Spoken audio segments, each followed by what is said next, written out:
El susurro de los sapos. En la década de los 50, cuando Lima recibía de manera masiva a los migrantes, una familia con deseos de superación llegaba a la capital. Dejando su tierra natal, Andrés, un joven andahuaylino, hijo de dicha familia, se convierte en estudiante de la Facultad de Educación en la Universidad de San Marcos. Esta universidad, con sus viejas paredes que guardaban años de historia, parecía siempre una isla de silencio en medio del bullicio de Lima. Andrés caminaba por los pasillos gastados, buscando respuestas a las preguntas que lo acosaban desde que era un adolescente. Hijo de emigrantes andinos, había crecido en la ciudad, pero sentía que él no encajaba. Escuchaba una voz que lo llamaba desde un lugar que le resultaba familiar, pero no podía descubrir de dónde. Una mañana, mientras pasaba por la Facultad de Letras, con rumbo a sus clases, encontró un aviso pegado en una pared, una conferencia sobre el lenguaje de los sapos en la nueva narrativa. Los sapos eran los espíritus guardianes de las montañas. Andrés, con nostalgia, recordaba a su querido Jatuntaita y las historias que éste le contaba en su natal Andahuaylas. Él le contaba que las montañas tenían oídos, que escuchaban a los hombres y que a veces responden, si uno sabía cómo escuchar. La conferencia se impartía en una pequeña sala de la facultad, y cuando Andrés llegó, el ambiente era denso, casi cargado con una energía que no lograba identificar. El ponente era un hombre mayor, de ojos profundos y voz suave. Hablaba de los sapos no como mitos antiguos, sino como seres vivos que aún vigilaban a su gente desde lo alto, en una relación constante con aquellos que los invocaban. Los sapos no son leyendas. Dijo con una calma inquietante. Todavía susurran, pero pocos los escuchan. Es en la fusión de los mundos, en la vida urbana y el legado ancestral, donde podemos oír sus voces más claramente. Andrés sintió un escalofrío recorrer su cuerpo. Terminada la conferencia, decidió quedarse un poco más.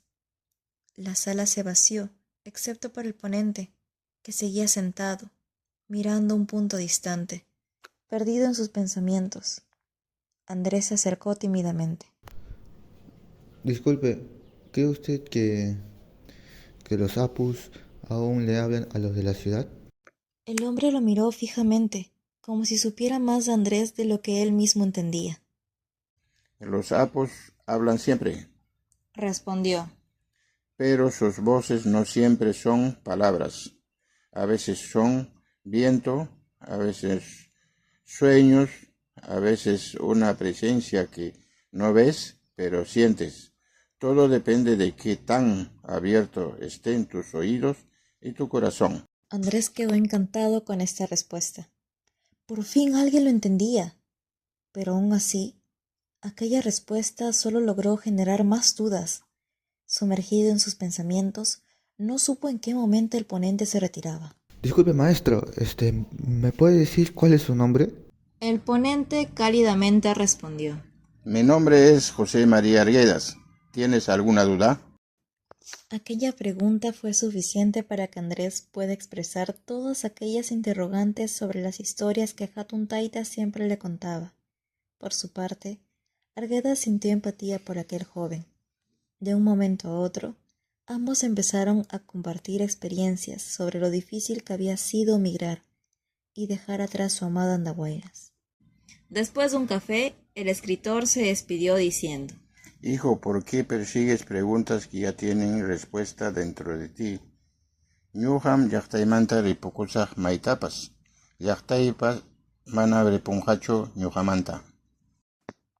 Sin más, como un padre, Arguedas se despidió con una fraternal palmada en la espalda. Esa noche, Andrés regresó a su pequeño departamento en el centro de Lima. No podía dejar de pensar en lo que había escuchado, El joven se acostó, pero no logró dormir de inmediato. El ruido de la ciudad se filtraba por las ventanas, pero había algo más, un murmullo que no pertenecía a la calle. Era como si el viento mismo le hablara, como si una lengua desconocida se presentara ante él. Esa madrugada soñó. Estaba en la sierra, cerca de un cerro olvidado entre los Andes. Caminaba descalzo sobre la tierra fría y dura, rodeado de sombras que se movían entre los cerros. De repente, las montañas comenzaron a susurrar su nombre. Andrés, Andrés. Pero no era una llamada de advertencia, sino una invitación. Frente a él, un apu se levantaba, una figura gigante formada de piedra y niebla. Sus ojos brillaban con la sabiduría de siglos. Te estamos esperando. Sabes dónde perteneces. Andrés sintió una presión en su pecho. ¿Era esto lo que su abuelo siempre había intentado decirle? El vínculo que nunca había tenido entre su vida en Lima y las raíces que lo llamaban desde las alturas. Despertó en la madrugada, empapado en sudor. Pero el murmullo no se había ido. Aquel día, todo lo que hacía en San Marcos parecía estar acompañado por un eco que venía de lo profundo de su corazón. Sabía que debía regresar a su pueblo, aunque solo fuera para encontrar las respuestas que la ciudad no podía darle. Unas semanas después, Andrés volvió a su tierra natal, al pequeño pueblo que había dejado de visitar hacía años. Subió solo a las montañas, guiado por el impulso más allá de su propio entendimiento. Al llegar a la cima, se sentó en silencio, respirando el aire frío y puro. Cerró los ojos y esperó. El viento sopló suavemente, acariciando su piel como un susurro familiar, y entonces lo escuchó, claro como el sol al amanecer, la voz de los apus que lo llamaban. Nunca te fuiste realmente. Somos parte de ti.